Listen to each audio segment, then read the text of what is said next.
We are going to start this week's Women in Sports with an incredible night for women's sports at this year's ESPY Awards. Not only did Serena Williams host these awards, but women athletes took home a good chunk of the honors as well. There's Serena right there. Of course, Simone Biles won the Best Comeback Athlete, while WNBA superstar A'ja Wilson won Best Women's Sport Athlete and Best WNBA Player. Best Breakthrough Athlete went to USC star Juju Watkins, and the undefeated South Carolina Gamecocks won the award for Best Team. And their coach, Dawn Staley, won the Jimmy V Award for Perseverance for her continued contributions in cancer research advocacy. Now, during her speech, Dawn also talked about her greater journey, at one point saying, quote, "How do I not fight pay disparity when I do the same job and get paid less but win more?" She went on to talk about standing up for her team and all the little girls that watched them.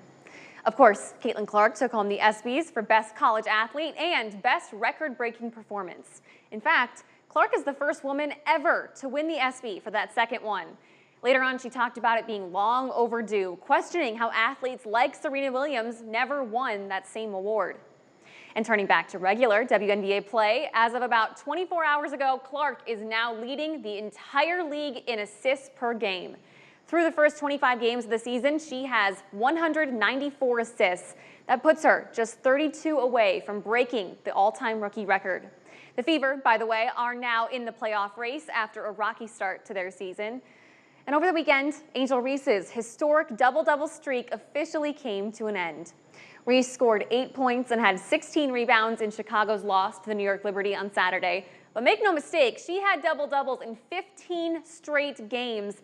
That sets the league record and beats Candace Parker's record by 3 full games.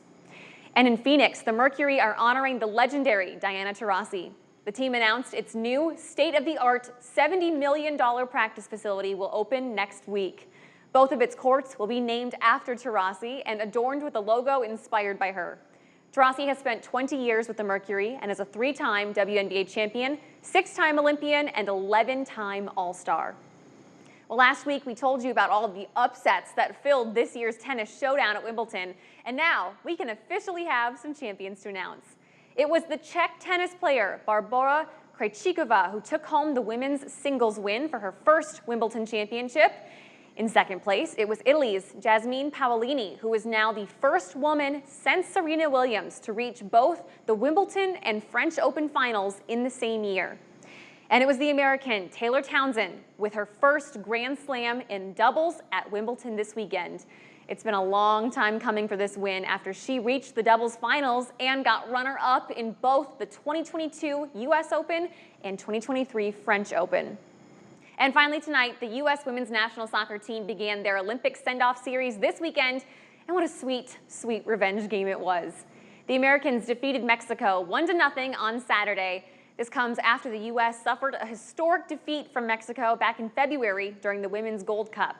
Sophia Smith made the only goal of the game during the 64th minute, and the team now plays Costa Rica tonight in just a few hours at 6:30. But what made this weekend's win extra sweet was that the entire 1999 World Cup winning U.S. women's national team was in attendance. They reunited for the 25th anniversary of their historic penalty kick World Cup win against China, which is regarded as the moment that changed the future of women's soccer. And now here we are, a quarter of a century later.